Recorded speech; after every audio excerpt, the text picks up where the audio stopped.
So guys, j'espère que vous allez bien. Bienvenue chez Ladoa. It's about everything. Et cette fois-ci, on est encore du côté américain. Hey guys, ça fait changement là. J'étais resté longtemps du côté de la RD, du Congo, de l'Afrique. Je sais, certains étaient comme, pourquoi t'es trop du côté de l'Afrique? Mais parce que oui, je regarde les actualités partout. Doha voyage partout. Et on voyage partout. Il y a quelque chose qui m'a choqué du côté américain. Et comme vous le savez, je veux que vous l'écrivez. Quand Doha est choqué, on est choqué les Dohassins. Écrivez-le quelqu'un si vous l'écrivez. Bisous. Donc, quand Doha est choqué, les Dohassins sont choqués. Voici le nouveau slogan. Et Doha, c'est une machine à slogan. Hein? Là, cette fois-ci, il y a une... comment ça s'appelle? Un story de votre ami. Moi, c'est pas mon ami, lui. Lui, là, ce type-là, ce n'est pas mon ami. Donc, c'est pour ça, lui, je vous dis catégorique. Non, Doha, mais nous, c'est pas notre ami. Si c'est pas mon ami, c'est votre ami. Donc, votre ami, il a fait une story problématique. On parle de Stephen Diggs. Vous savez, celui qui a été... qui a perdu sa job avec la NFL, là, lors du Super Bowl. Qui se pensait trop. Là, maintenant, il vient pour nous emmerder Cardi B. Moi, je me dis, c'est du buzz qu'il veut faire. Mais bref. Il cherche l'attention de Cardi. Il cherche l'attention de ma cousine. Oui, Cardi, c'est ma cousine parce qu'elle est dominicaine, haïtienne. On est la même île, Hispaniola. Nous sommes cousins, cousines. Et puis là, moi, je me dis, si tu t'attaques à ma cousine, c'est la famille. Je suis obligée de te froncer les sourcils et de dire qu'est-ce que tu nous veux. Donc, quand une relation se termine habituellement, ça peut devenir personnel après. Mais quand ça arrive devant les tribunaux, ça devient une guerre. On a Stephen Diggs, Cardi B et des rumeurs qui enflamment Internet. Dans les relations normales, une rupture, ça se gère en privé. Mais même maintenant, les célébrités, ils sont publics. Même les gens qui ne connaissent pas les célébrités, c'est public. Donc, tout devient public. On est dans l'ère de la publicité. Est-ce que ça... On est dans l'ère de... Vous savez, on est dans l'ère de tout est public. Dans les relations publiques, ça peut devenir une stratégie. On se dit que Stephen Diggs, Cardi B, dans leur clan, ils ont profité de générer quelque chose.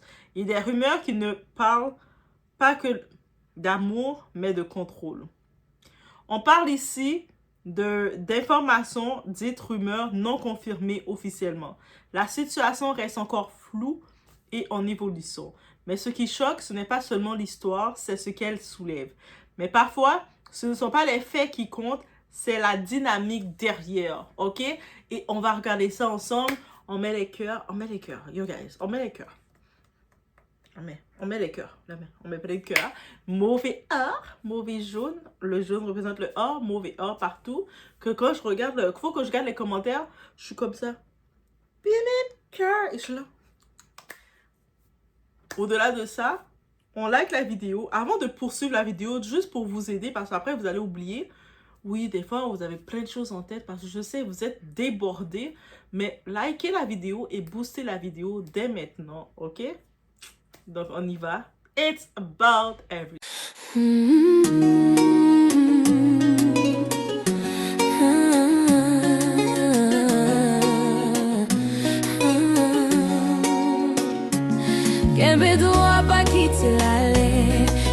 Donc, selon ce qui circule, Diggs, Stéphane, envisagerait une action justice. Une question de garde serait évoquée. Oui, vous savez, l'enfant qu'il a fait à Cardi B, lui, en même temps, il a fait 4 autres enfants avec 4 femmes différentes. Il réclame pas les autres enfants des autres femmes parce que ce sont des incompétentes, elles n'ont pas d'argent, c'est des petites pauvres. Il s'en fout d'eux. C'est comme, débrouillez-vous, bande de bâtards. Moi, c'est l'enfant de Cardi B que je veux la garde parce que Cardi B est billionnaire. Si j'ai la garde de l'enfant de Cardi B, mais j'ai perdu ma job avec NFL, donc je vais pouvoir payer pour les autres petits bâtards. Limite, c'est ça sa mentalité. Parce que sinon, je comprends pas. Je comprends pas. Je comprends pas pourquoi c'est l'enfant de Cardi B, le petit bébé de Cardi B. Cardi B, là, elle est dans l'île d'Hispaniola, ok? C'est peut-être dominicaine, là. Est-ce que tu penses que maman dominicaine va te laisser prendre son bébé comme ça? Nous, on laisse pas nos bébés partir, là. Mais on n'est pas des Britney Spears, on va laisser nos enfants, le papa prendre la garde des enfants. Sorry Britney Spears, mais nous, on n'est pas comme ça, hein. Nous, l'île d'Hispaniola, on est magique.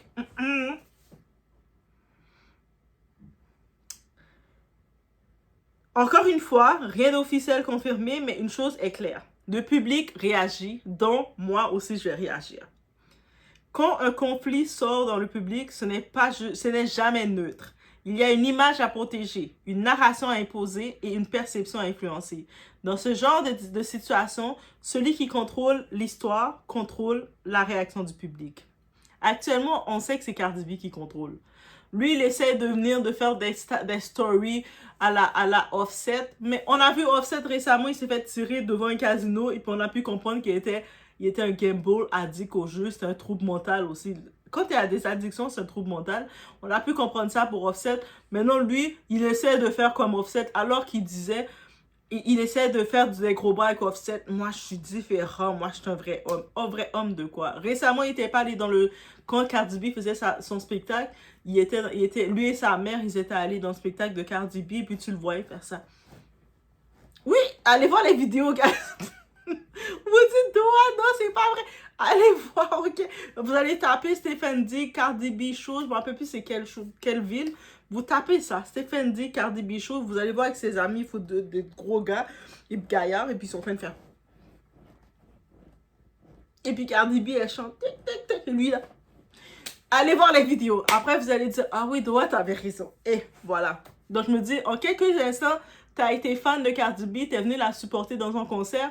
Peut-être qu'il s'est rendu compte, il pensait qu'en venant la voir, elle serait revenue avec lui, mais elle a fait, je ne veux plus de ce pain-là. Mes ancêtres m'ont dit que ce pain-là n'était pas bon pour moi. Je n'en veux plus. Non, merci. Et là, il est fâché. C'est ça. Ici, dès qu'il y a un enfant, ce n'est pas un clash, ce n'est plus un clash, c'est une responsabilité. Une bataille autour d'un enfant, ce n'est pas seulement émotionnel. C'est aussi une position, une légitimité, une manière de dire « je suis le seul parent stable ». Et ça, c'est puissant. Parce qu'au fond, une garde d'enfant, ce n'est pas un trophée, ce n'est pas une stratégie, ce n'est pas un move médiatique, c'est une question de stabilité. Donc, que ce soit le père, la mère, le juge, les tribunaux va regarder quel parent est stable pour l'enfant. C'est-à-dire, quand il s'agit de garde d'enfant, le père, il a son avocat, la mère a son avocat et l'enfant a son avocat aussi. Moi, je pourrais être avocate pour l'enfant. Et qu'est-ce qu'il doit regarder maintenant, le représentant de l'enfant, légalement? Il doit regarder quel endroit est plus stable pour ce petit bout de chou. Cette petite chose qui était tranquille, en train de jouer avec Dieu et puis en train de manger des pommes comme Doa. Il est venu sur la terre pour faire sa mission. Là, vous l'avez dérangé. Il était en train de manger ses petites pommes avec Doa. Ah, viens, bébé, viens. Ok. Bref. Je sais pas pourquoi j'ai cette image en haut. Avec Dieu, on mange des pommes. Et c'est là que le débat devient sensible. Est-ce qu'on parle de vrai enjeu parental ou d'un conflit amplifié par la célébrité? Parce que dans ce genre de situation, tout est observé et tout est interprété et rien n'est vraiment privé. Et posons la vraie question. Est-ce qu'on est face à un conflit réel ou à une bataille d'images amplifiée par la célébrité, encore une fois? Parce que dans ce niveau, c'est ça qu'on regarde, question de visibilité. Ici, c'est pas seulement pour gagner devant un juge. Tu gagnes aussi dans l'opinion. Et parfois, l'opinion arrive avant la vérité. Sur l'Internet, tout le monde prend position sans jamais avoir toute l'histoire. Et soyons honnêtes, ce genre de dossier se règle devant un juge. Pas dans les commentaires, pas sur les réseaux. Si ces rumeurs sont vraies, alors ce n'est pas juste un nouveau drama people, c'est un rappel brutal. Quand il y a un enfant, le spectacle doit s'arrêter. Et c'est là que tout devient dangereux. Un enfant devient le centre du narratif. Une relation devient un débat. Et une histoire privée devient un spectacle. Si ces rumeurs prennent de l'ampleur, alors ce n'est pas juste un drama, c'est une démonstration de pouvoir, de perception et de stratégie. Parce qu'au final, dans ce type de guerre, ce n'est pas toujours le plus juste qui gagne, c'est celui qui est le mieux compris. Là, actuellement, si Stephen Digg, il arrive et dit « Ok, mais moi, je réclame la garde de notre enfant, l'enfant qu'il a avec Cardi B. » La première chose qu'on va regarder dans son point, mais les 4 autres enfants que tu as fait avec les 4 autres femmes, est-ce que toi, tu vas réclamer leur garde à eux aussi? Parce que ces enfants-là, ils ont presque le même âge, ils les ont fait en même temps. Déjà, on montre une instabilité émotionnelle chez toi. On montre que tu n'as aucun...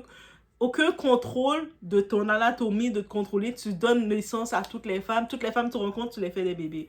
Donc, tu ne te protèges pas. Tu es à risque, un comportement à risque. On va déjà regarder, est-ce que c'est pas une dépendance à avoir des relations comme ça sans te protéger? C'est un danger. Donc, es-tu réellement stable? On va regarder ça. Maintenant, si tu dis que tu es plus stable que Cardi B, qui actuellement, elle s'occupe... C'est elle qui a la garde complète de ses 3 enfants qu'elle a avec Offset. Offset, en plus, Offset s'est prouvé qu'il a des problèmes de jeu. Il doit de l'argent à tout le monde et puis il est broke. Il a perdu beaucoup d'argent. Donc, il n'a aucune garde de ses enfants. Même les 3 enfants Cardi B, il a 3 enfants avec d'autres femmes qu'il a eues. De aucun de ses enfants, il n'a aucune garde. Aucun. Nada. Nada. Là, maintenant... Quand on regarde, toi, t'arrives, tu dis que tu veux la garde de l'enfant de Cardi B. C'est quoi que tu veux faire? C'est-à-dire que si tu veux que Cardi B, elle prend son petit bébé dominicain, là, dominicain, son petit bébé qui vient de Hispaniola, qui vient de notre île, qu'elle te le donne pour que ensuite toi, tu puisses lui réclamer une pension alimentaire parce que tu travailles plus. Lui, au début, il pensait, quand il a vu l'équipe, les Patriotes l'ont renvoyé, ils l'ont dit, on arrête ton contrat, bâtard, tu sers à rien. Donc, lui pensait qu'une autre équipe de football l'aurait pris, mais plus personne ne le prend. Cardi B qui lui donnait de la chance. Des fois, quand t'es avec une personne et puis tu vois que avec la personne, t'as plein de bénédictions, yo, faut rester tranquille. Faut pas te prendre arrogant parce que lui pensait, il voit qu'on parlait de lui, il pensait que c'était lui, il était plus la star que Cardi B. Il a décidé de rentrer. Le problème là, c'est pas qu'il avait invité sa baby mom dans le Super Bowl. Le vrai problème qu'a fait Cardi B laisser tomber son chaos, c'est que il est devenu l'ami de la Chisa, l'ex-Chisa de Offset. Offset, c'est l'ex-mari de Cardi B qui lui fait de la misère. Donc, quand elle regarde la femme que tu dis qu'elle est ton amie, qu'il a invité cette femme-là pour la mettre dans la section de VIP avec sa famille. Elle a dit, ah mais non, tu me niaises, tu joues avec moi. Pourquoi t'évites la Chisa de mon ex-mari qui m'a fait la misère? Et c'est elle qui est devenue ton amie à tel point que tu l'invites. Mais si c'est ce chaos que tu veux me donner, c'est beau. Cardi B était prête à accepter qu'il avait fait plein d'autres enfants. Dans le même timing, il avait mis plein d'autres femmes enceintes. Elle acceptait ça. Mais quand il a vu cette partie-là, il n'a pas accepté. Et je la comprends complètement. Donc, bref, let me know, guys, what you think. Et puis, je m'inquiète même pas pour Cardi B. Ses avocats vont régulariser ça. Ils vont le faire rester tranquille. Oh, tu veux prendre le bébé là, Brie, là. Comment il s'appelle? Brim? En tout cas, Brim, c'est son petit nom. Mais c'est comme ça elle n'a pas encore dévoilé le vrai nom du bébé, mais il s'appelle bébé Brim. Bébé Brim est encore un bébé, donc c'est sûr qu'on ne le voit pas. Cardi B, on a pu voir, tous ses enfants sont encadrés. Il y a son père qui est là, le papa de Cardi B, la maman de Cardi B, les tantes.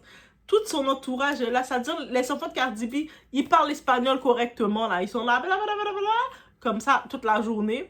Même en vacances, pour être sûr que ces enfants, ils restent terre à terre avec notre culture, elle les envoie en République Dominicaine et puis tu vois, les enfants, ils savent comment passer la mop, ils savent comment faire... oui. On apprend les enfants, dès l'âge de 4 ans, on t'apprend à passer la mop. Sur la galerie, tu commences à passer la mop. Et est-ce que vous savez dans cette culture-là? Oui. L'île d'Hispaniola, on nous a forcé à faire ça. Mais bref, ça rend juste, tu te rends débrouillard, on va dire. Bref, je vous laisse sur ce. Laissez-moi savoir qu'est-ce que vous en pensez. Cardi B, t'inquiète pas, inquiète-toi même pas pour cette moustique de Stephen. Il a perdu sa job, il cherche de façon, il s'est dit, hey, Kevin Federline, il a eu pendant près de 20 ans de l'argent de Britney Spears. Est-ce que je peux faire la même chose? Stephen, Cardi B, c'est une Dominicaine. Elle vient de l'île d'Hispaniola. C'est pas la même chose. Tu vas jamais pouvoir venir prendre son bébé et puis avoir la garde de son bébé. Never is gonna happen sur les esprits de notre île. Notre île a quelque chose. Je vous laisse sur ce, guys. On se retrouve aux prochaines vidéos.